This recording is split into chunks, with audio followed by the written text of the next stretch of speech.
Assalamualaikum warahmatullahi wabarakatuh. Waalaikumsalam. Ki, Tuhan itu tidak ada. Gimana tuh, Ki? Wah, Waduh, ini langsung nih saya ini ngegas nih. udah langsung ke situ Wah, aja. masa dibilang Tuhan? Kita dikasih perangkat yang sama, tinggal kita menggunakannya kan. Iya, betul. Seberapa persen yang lebih menonjol, apakah kecerdasannya, ataukah kebaikannya, ataukah kespiritualnya, ataukah kedukunannya, itu pilihan. Ya, berarti jalan menuju Tuhan itu banyak. Tinggal kita pilih yang mana.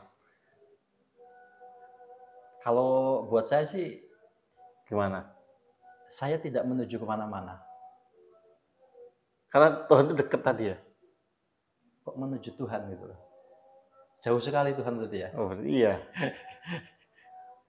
Akhirnya balik gitu lagi. Ya? Gitu lagi. Lebih dekat daripada urat nadi.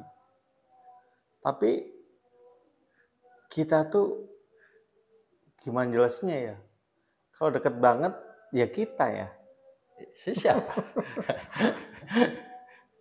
Susah untuk jelaskan tuh. Itu kalimat itu dari mana tuh? Dari orang Islam sendiri ya? Ya Ki Alam tadi ngomong dari mana? Lah iya. Kan Ki Alam itu hadis nih, atau apa itu? Nih. Mungkin banyak yang nggak tahu ya. Ki Alam dulu ternyata anak pondok. Oh enggak juga.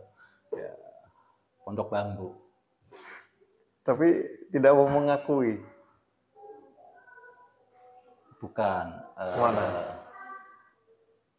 Saya sedang belajar menutup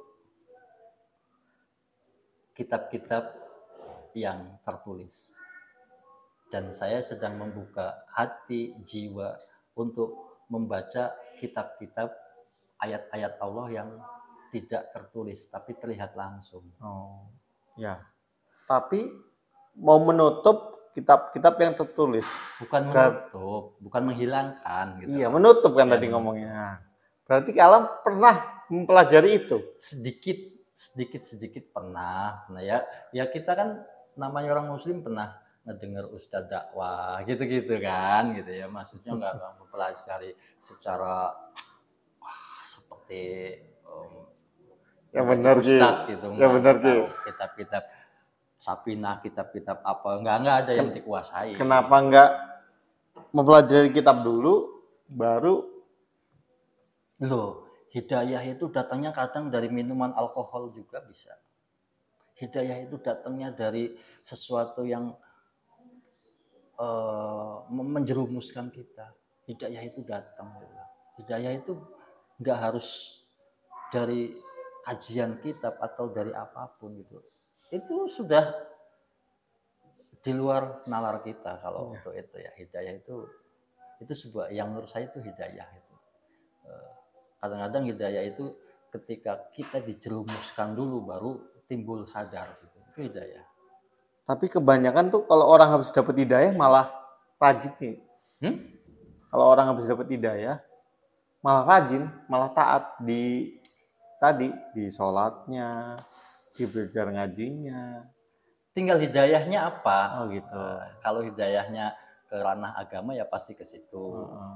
Ada orang yang kalau di agama kan bilangnya ya hidayah. Mungkin kalau di orang-orang spiritual beda, bisa jadi wangsit gitu ya.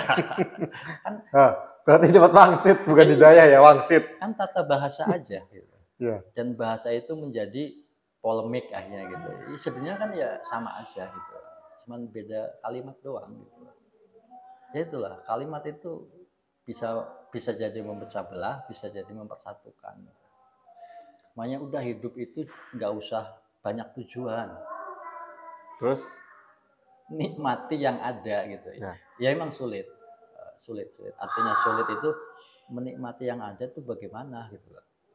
Kan kita nggak tahu rinciannya seperti apa. Bersyukur itu rinciannya seperti apa? Apa hanya sekedar alhamdulillah anak saya juga bisa. Alhamdulillah dapat uang. Nah, lebih banyak alhamdulillah ketika dapat uang. Atau bahkan kita beramal misalkan. Kita dalam benak kita mengharapkan 10 kali lipat gitu ya. Yo gimana? hanya sekecil itu pun kita masih bernegosiasi sama Tuhan kita. Tuhan kita ngasih ke kita itu tidak pernah ada negosiasi. Weh, kamu tak kasih napas sehari ini ya. Nanti malam kalau kamu ndak ini ndak itu, tak cabut itu.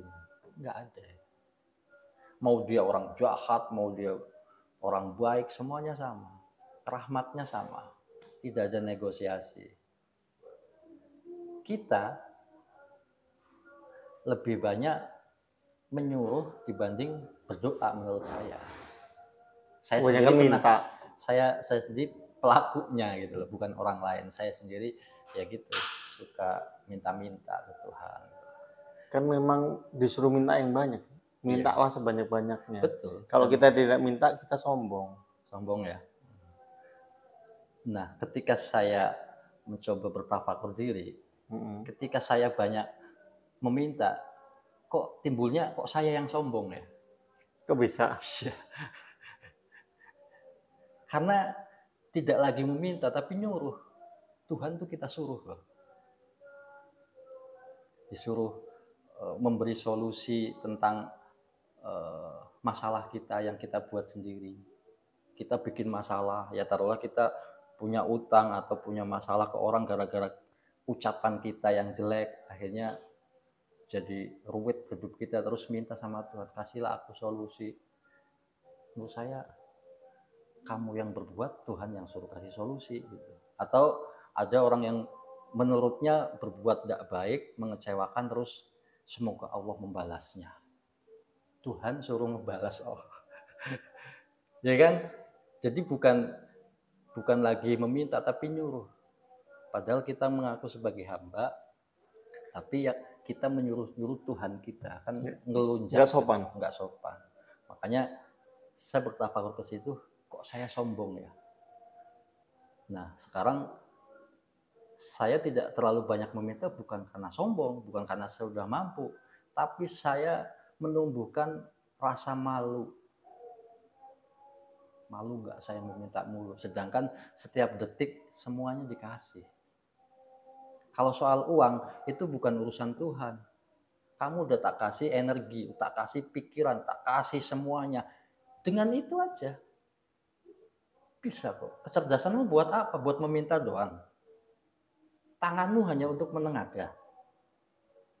Nah, ya itu kan. Emangnya Tuhan nyetak duit, nyablon uang, terus gua kasih tuh begitu doa biur gitu. Kesannya begitu.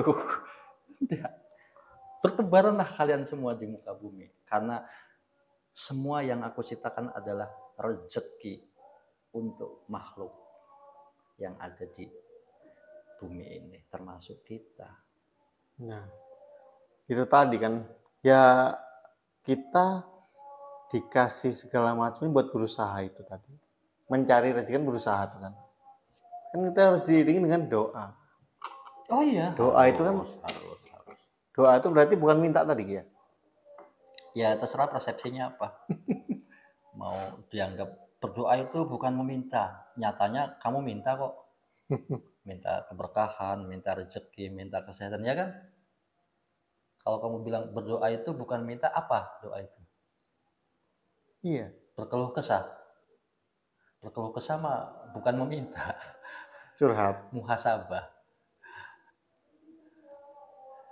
Ya wes lah. Sebenarnya makin ruwet, makin pusing. Ya. Terus kita akhiri aja lah. Terus ya, ini endingnya gimana? Tuhan ada apa enggak endingnya? Terserah kamu. Kalau saya bilang nggak ada, kamu bilang ada, ya berarti komplit. Komplit ya? Iya. Nah, sebenarnya udah dijelasin sama kayak Alam tadi. Karena saking panjang lebarnya saya pusing. Iya.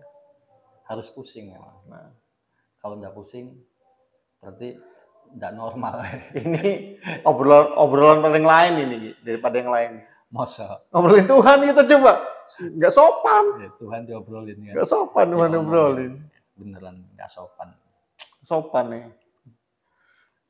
Kamu bagus loh, udah bisa bilang begitu.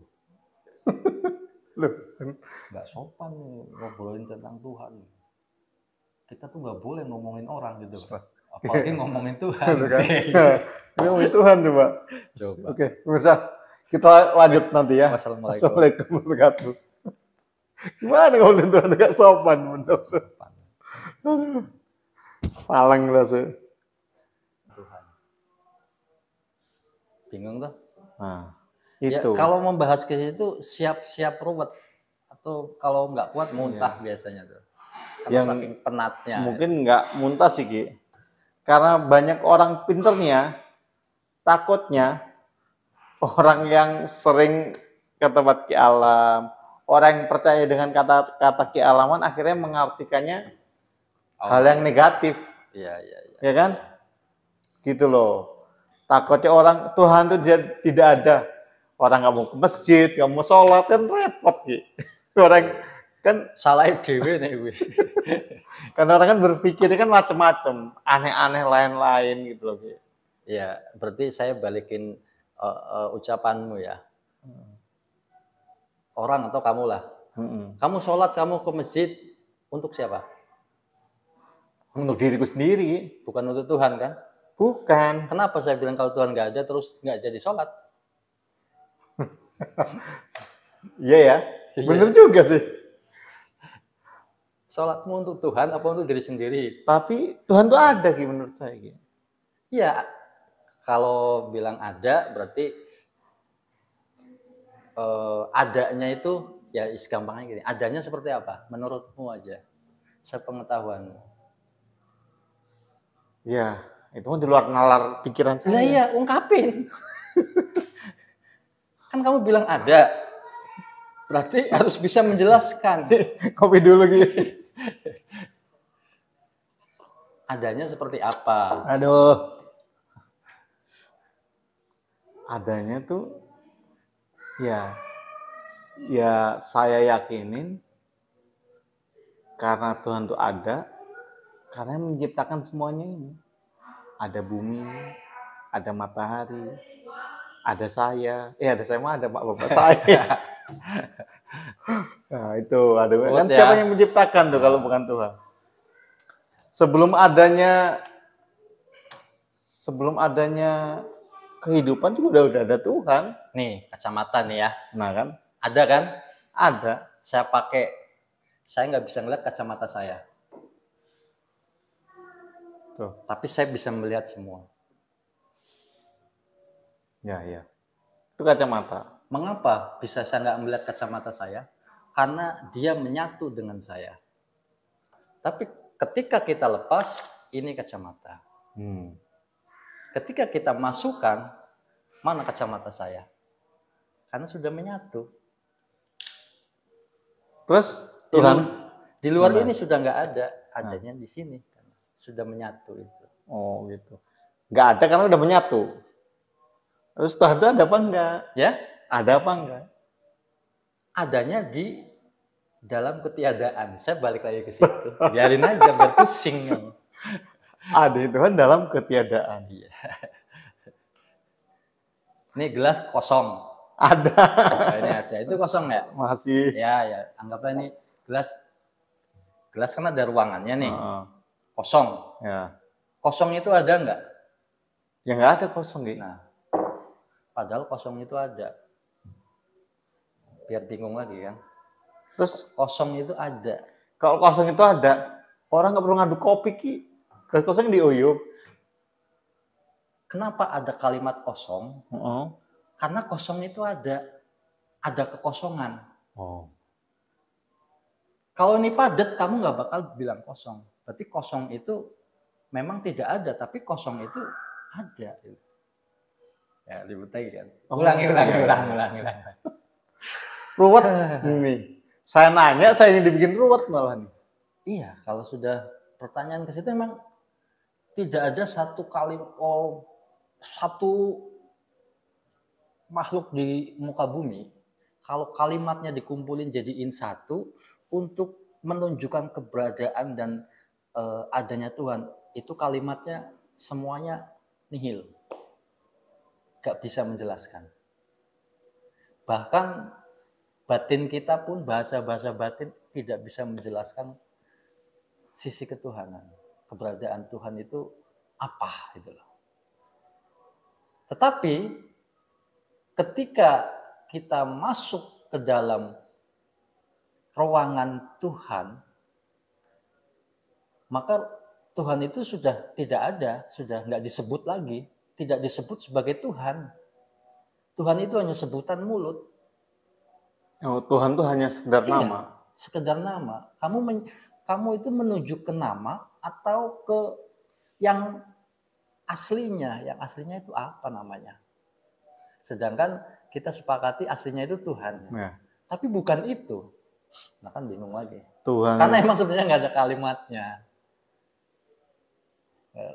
Kita mengenal nama-nama Tuhan, asma-asma Tuhan itu sebagai Asmaul Husna. pengiring kita itu untuk menuju ke hakikatnya. Kan kamu menuju ke Tuhan untuk apa? Apakah surga, neraka? Ya, Pusing sendiri ya. nanti ujung-ujungnya ini surga itu ada nggak, neraka ada nggak, gitu sama kayak alam.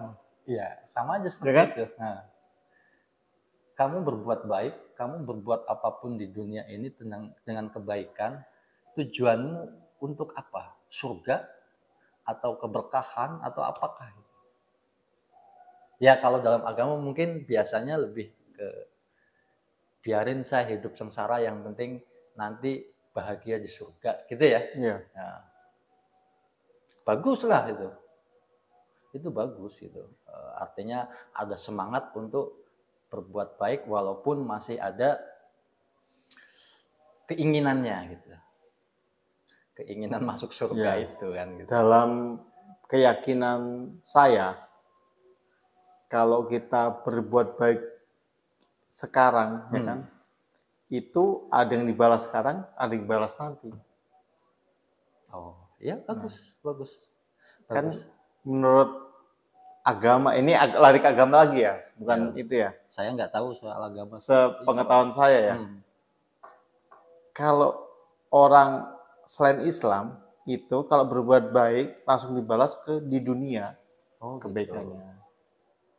Nah, bukan di akhirat nanti. Gitu. Nah, karena di akhirat kan mereka tuh menurut agama lagi ya, ujung-ujungnya balik ke situ lagi ya. Kan orang Islam yang beruntung kan, gitu. Jadi selain Islam nggak beruntung ya? Ya tidak. Oh gitu ya. Jahat banget sih. Terus orang-orang yang ya taruh lagi nih, misalkan orang-orang primitif nih, yang tidak sama keyakinan dengan agama-agama yang